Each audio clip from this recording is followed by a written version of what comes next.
ఇక వైఎస్ఆర్సీపీ నేత అంబటి రాంబాబు మీడియాతో మాట్లాడుతున్నారు. ఇప్పుడు లైవ్లో చూద్దాం. మొత్తంగా ఇంకా కొంతమంది అందరితో కలిపి ఒక సుదీర్ఘమైనటువంటి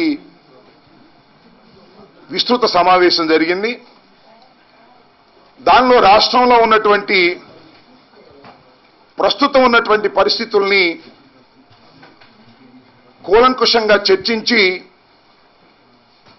4 డిమాండ్లు చేయడం జరిగింది, ఒక తీర్మానం చేయడం జరిగింది. దానితో పాటుగా వైఎస్ఆర్ కాంగ్రెస్ పార్టీ భవిష్యత్తులో రాష్ట్రం సమైక్యంగా ఉండటం కోసం ఉద్యమాన్ని తీవ్రతరం చేయటానికి అక్టోబర్ 1వ తారీఖు నుంచి నవంబర్ 1వ తారీఖు వరకు ఒక ప్రత్యేకమైనటువంటి ప్రోగ్రాంను చాకౌట్ చేసి సీమాంధ్రలో 175 నియోజకవర్గాల్లో డేట్స్ వారీగా ఏ కార్యక్రమాలు చేయాలి అనే దాన్ని డిసైడ్ చేయడం జరిగింది. దానిలో మీకు ఒక్కొక్కటిగా వివరంగా చెప్తాను. మొదటిగా చేసినటువంటి తీర్మానం ఏమిటంటే, జగన్మోహన్ రెడ్డి గారు చేయవలసినటువంటి మరో ప్రజాప్రస్థానం, జగన్మోహన్ రెడ్డి గారు నిర్బంధంలో ఉండి బయటకు రాలేనటువంటి సందర్భాన్ని పురస్కరించుకొని జైల్లో ఉన్నటువంటి మా గౌరవ అధ్యక్షుడు జగన్మోహన్ రెడ్డి గారి ఆదేశం మేరకు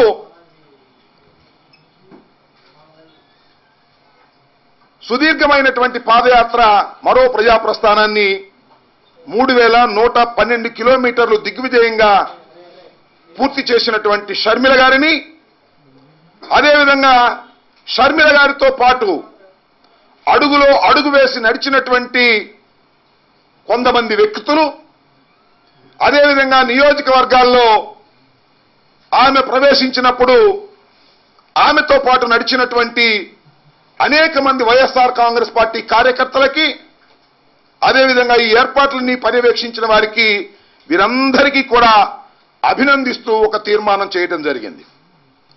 దానితో పాటు 4 డిమాండ్లు చేయడం జరిగింది. దీనిలో ప్రధానంగా మొదటి డిమాండ్ ఏమిటంటే, అడ్డగోలుగా రాష్ట్ర విభజన చేసినటువంటి కాంగ్రెస్ పార్టీ అడ్డగోలుగా విభజన చేసిన తరువాత, అంటే విభజన నిర్ణయాన్ని ప్రకటించిన తరువాత సీమాంధ్రకు సంబంధించినటువంటి మంత్రులు, పార్లమెంట్ సభ్యులు, అదేవిధంగా శాసనసభ్యులు, ఎమ్మెల్సీలు వీరందరూ కూడా ఏదో ఈ తీర్మానాన్ని అడ్డుకుంటాము, రాష్ట్ర విభజన జరగదు అని అనేక సందర్భాల్లో చెబుతూ వచ్చారు. కానీ ఈ మధ్యకాలంలో చూస్తే ఒక్క అడుగు కూడా ముందుకు వేసే పరిస్థితి లేదు అని చెప్పినటువంటి వీరందరికీ షాక్ తినే విధంగా మరి నోట్ ప్రిపేర్ అవుతున్నదని షిండే గారు ప్రకటించిన తరువాత కూడా మీనమేషాలు లెక్కిస్తున్నటువంటి సీమాంధ్ర మంత్రులు కానీ, సీమాంధ్ర ప్రతినిధులు కానీ తక్షణమే నోటు రాకముందే దాన్ని ఆపటం కోసం తక్షణమే మీ పదవులకు రాజీనామా చేసి ఈ ఉద్యమంలో పాలు పంచుకొని సమైక్య రాష్ట్రాన్ని కాపాడవలసిందిగా వారిని డిమాండ్ చేస్తూ ఒక డిమాండ్ని మేము అక్కడ ప్రతిపాదించడం జరిగింది.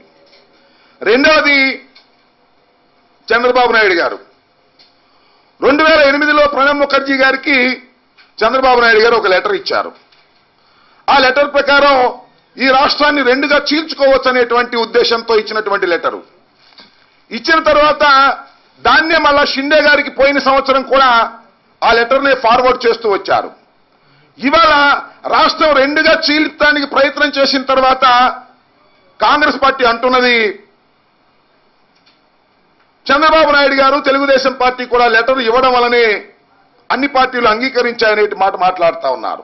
ఈ దశలో ప్రధాన ప్రతిపక్ష నాయకుడైనటువంటి చంద్రబాబు నాయుడు గారు గోడ మీద పిల్లిలా ఉండడానికి వీల్లేదు, తక్షణమే నువ్వు సమైక్యవాదివో ప్రత్యేకవాదివో చెప్పు, సమైక్యవాది అయితే తక్షణమే పదవులకు రాజీనామా చేయండి, మీ పార్లమెంట్ సభ్యులు, మీ శాసనసభ్యులు నీవు కూడా రాజీనామా చేసి ఈ సమైక్య రాష్ట్రాన్ని కాపాడుకునేందుకు బయటకు రావాల్సినటువంటి అవసరం ఉంది తప్ప యాత్రల పేరుతో దయచేసి డ్రామాలు ఆడడానికి వీల్లేదు, తక్షణమే నువ్వు రాజీనామా చేయాలి అని డిమాండ్ చేయటం రెండో డిమాండ్గా మేము పరిగణిస్తూ ఉన్నాం. మూడవది, ముఖ్యమంత్రి గారు ముఖ్యమంత్రి గారు సమైక్యతావాదిగా పోజు పెడతా ఉన్నారు. రోడ్డు మ్యాప్లు అడిగినప్పుడు రోడ్డు మ్యాప్లు ఇచ్చారు. జూలై 30వ తారీఖున సిడబ్ల్యూసి నిర్ణయం తీసుకునే ముందు సిడబ్ల్యూసి అనేక దశలుగా మంత్రాలు జరిపారు. నిర్ణయం తీసుకున్న తర్వాత 10 రోజుల దాకా మాట్లాడలేదు. సీమాంధ్రలో ఉద్యమం పెరిగిపోయిన తర్వాత ఆయన నేను కూడా సమైక్యతావాదిని అనే మాట మాట్లాడుతూ ఉన్నారు. కాబట్టి మేము వారిని ప్రత్యేకంగా డిమాండ్ చేసేది ఏమిటంటే, ఇది రాష్ట్రంలో ఒక ప్రధానమైన సమస్యగా తయారై ఉన్నది. ఇవాళ రాష్ట్రం ఒక రావణ కాష్టగా మారుతున్నటువంటి సమస్య ఈ విభజన సమస్య. ఈ సమస్య మీద ఏదో అసెంబ్లీలో తీర్మానం చేస్తామనో, ప్రణబ్ ముఖర్జీ గారు పంపినప్పుడు, ప్రెసిడెంట్ గారు పంపినప్పుడు మేము తీర్మానం చేస్తామనో కాకుండా తక్షణమే శాసనసభను సమావేశపరిచి దానిలో ఈ సమస్యను డిస్కస్ చేసి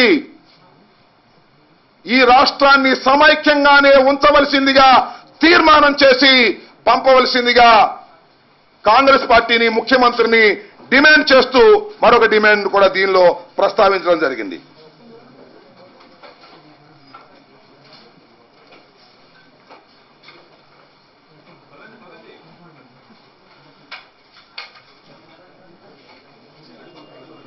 ఇకపోతే మొత్తం సీమాంధ్రలో అనేక జేఏసీలు ఉన్నాయి. పెళ్ళుబిక్కినటువంటి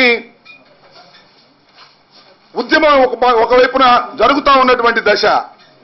ఈ జరుగుతూ ఉన్నటువంటి దశలో జేఏసీలు మరిన్ని చర్యలు తీసుకోవాల్సినటువంటి అవసరం ఉన్నది. ఎవరైతే సమైక్య రాష్ట్రాన్ని కోరుకుంటానికి ప్రయత్నం చేస్తున్నారో పార్టీలకు అతీతంగా వారందరూ కూడా రాజీనామాలు చేయవలసిందిగా జేఏసీ వారు కూడా డిమాండ్ చేయవలసిన అవసరం ఉన్నదనేది కూడా ఒత్తిడి పెంచాలని కూడా వైఎస్ఆర్ కాంగ్రెస్ పార్టీ డిమాండ్ చేసింది. వారిని కూడా ఈ ఒత్తిడి పెంచే కార్యక్రమంలో మీరు కూడా భాగస్వాములు కండి. ఎవరైతే సమైక్య రాష్ట్రం కోరుకుంటామని చెబుతూ నాటకాలు ఆడుతున్నారో రాజీనామాలు చేయకోకుండా వారిని కూడా రాజీనామాలు చేసే విధంగా మీరు ఒత్తిడి చేయాల్సిందిగా జేఏసీని కూడా డిమాండ్ చేయడం జరిగింది. దానితో పాటుగా వైఎస్ఆర్ కాంగ్రెస్ పార్టీ అక్టోబర్ 1వ తారీఖు నుంచి నవంబర్ 1వ తారీఖు వరకు చేపట్టబోయేటటువంటి కార్యక్రమాలన్నింటినీ కూడా చాకౌట్ చేసి రిలీజ్ చేయడం జరిగింది. దానిలో ప్రధానంగా అక్టోబర్ 2 మహాత్మా గాంధీ గారు జయంతి. ఆ జయంతి సందర్భంగా 175 నియోజకవర్గాలలో నిరాహార దీక్షలు చేయవలసిందిగా కోఆర్డినేటర్స్ తో పాటు ఉత్సాహవంతులైనటువంటి వారు ఎవరైనా ఉన్నా సరే వాళ్ళందరూ అక్టోబర్ 2వ తారీఖున తప్పనిసరిగా నిరాహార దీక్ష కార్యక్రమాన్ని చేపట్టనున్నారు. ఉత్సాహవంతులు ఎవరైనా ఉంటే నిరవధిక నిరాహార దీక్ష కార్యక్రమాన్ని కూడా చేయవలసిందిగా ఒక కార్యాచరణ ప్రోగ్రాంని ఇవ్వడం జరిగింది. దీనికన్నా ఒక్కరోజు ముందు అంటే అక్టోబర్ 1వ తారీఖున గుంటూరు నుంచి విజయవాడ వరకు ట్రాక్టర్లు, వ్యవసాయానికి ఉపయోగించేటటువంటి ట్రాక్టర్స్ తో ఒక పెద్ద ర్యాలీని, గుంటూరు టు విజయవాడ ఒక పెద్ద ర్యాలీని నిర్వహించాలని కూడా మేము తీర్మానించడం జరిగింది. అది కూడా మా ప్రోగ్రాంలో చాకౌట్ చేయడం జరిగింది. పోతే 7వ తారీఖున అంటే 2వ తారీఖు దీక్షల తరువాత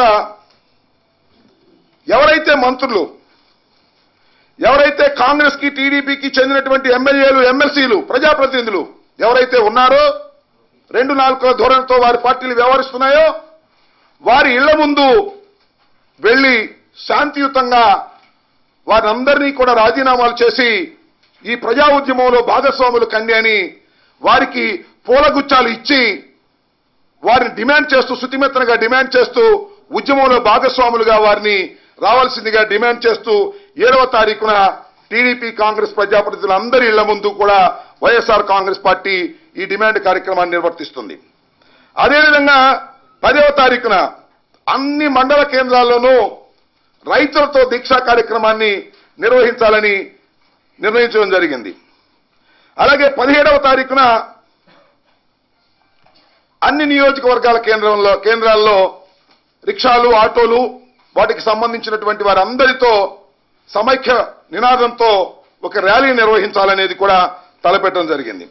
ఇంకా 21వ తారీఖున అన్ని నియోజకవర్గాల కేంద్రాల్లో మహిళలతో కార్యక్రమాలు మరియు మానవహారం, మహిళలతో వంట వార్పు కార్యక్రమాలు కానివ్వండి, లేదా ముగ్గులు అలాంటి కార్యక్రమాలు కానివ్వండి, ఒక తరువాత సాయంత్రానికి ఒక మానవహారం నిర్మించాలనే ఉద్దేశంతో కూడా ఆ కార్యక్రమాన్ని పొందుపరచడం జరిగింది. ఇకపోతే 24వ తారీఖున అన్ని నియోజకవర్గ కేంద్రాల్లోనూ యూత్తో కలిపి బైక్ ర్యాలీస్ కూడా నిర్వహించాలి 24వ తారీఖున అనేది నిర్ణయించడం జరిగింది. అలాగే 26వ తారీఖున జిల్లాలోని సర్పంచులు మరియు సర్పంచులుగా పోటీ చేసి ఓడిపోయిన వారందరూ కూడా జిల్లా హెడ్ క్వార్టర్లో, ఆ జిల్లాలో ఉన్నటువంటి వివిధ ప్రాంతాల్లో సర్పంచులుగా గెలిచిన వారు, అలాగే సర్పంచులుగా నిలబడి ఓడిపోయిన వారు, వీరందరూ కలిసి జిల్లా హెడ్ క్వార్టర్లో ఆ రోజు ఒకరోజు నిరాహార దీక్ష కార్యక్రమాన్ని చేపట్టాలని నిర్ణయించడం జరిగింది. అదేవిధంగా 29వ తారీఖున విద్యార్థులు, యువకులతో అన్ని నియోజకవర్గ కేంద్రాల్లో ప్రత్యేకమైన కార్యక్రమాలు చేయాలని కూడా నిర్ణయించడం జరిగింది. ఇంకపోతే 1వ తారీఖున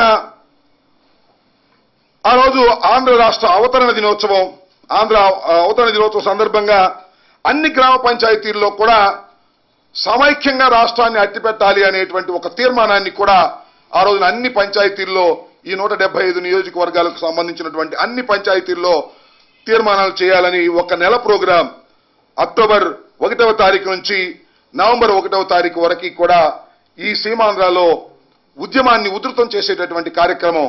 ఎందుకంటే ఎంత చేస్తున్నప్పటికీ కూడా మరి కేంద్ర ప్రభుత్వం కానీ అధిష్టాన వర్గం కానీ మేము ముందుకు వెళ్తాం అనే మాట మాట్లాడుతూ ఉన్నారు.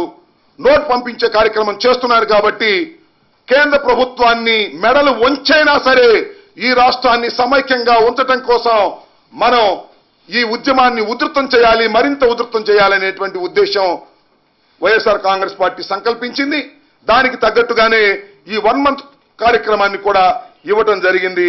ఇవన్నిటినీ కూడా అన్ని నియోజకవర్గాలను వైఎస్ఆర్ కాంగ్రెస్ పార్టీ ఈ కార్యక్రమాల్ని రాబోయే కాలంలో 1వ తారీఖు నుంచి మళ్ళా 1వ తారీఖు వరకు జరిగేటటువంటి కార్యక్రమాల్లో నిర్వహించడం జరుగుతుంది. దీన్ని ప్రజలందరూ అర్థం చేసుకొని అందరూ కూడా ఈ వైఎస్ఆర్ కాంగ్రెస్ పార్టీ చేపట్టినటువంటి ఈ కార్యక్రమాల్లో సమైక్యంగా రాష్ట్రం ఉండాలని కోరుకుంటున్న ప్రతి వారు కూడా ముందుకొచ్చి ఈ కార్యక్రమాల్లో పాల్గొని ఈ కార్యక్రమాలను విజయవంతం చేయడం ద్వారా రాష్ట్రం సమైక్యంగా ఉండాలని ఈ రాష్ట్రంలోని ప్రజానీకం అందరూ కోరుకుంటున్నారనేటువంటి భావనని కేంద్ర ప్రభుత్వానికి, అలాగే కాంగ్రెస్ అధిష్టాన వర్గానికి, సిడబ్ల్యూసీకి తెలియపరచవలసినటువంటి బాధ్యత సమైక్యవాదులందరి మీద ఉంది. కాబట్టి ఈ కార్యక్రమాల్లో మీరు పాలు పంచుకోవాలని, భాగస్వాములు కావాలని మేము మీ ద్వారా వారందరినీ కోరుతూ ఉన్నాం. ఓకే. సమైక్యాంధ్ర కోసం ఇప్పటిదాకా మీ పార్టీ అనే కార్యక్రమాలు చేపట్టింది, కానీ పార్టీని ప్రజలకు తీసుకెళ్లడంలో విఫలమయ్యారని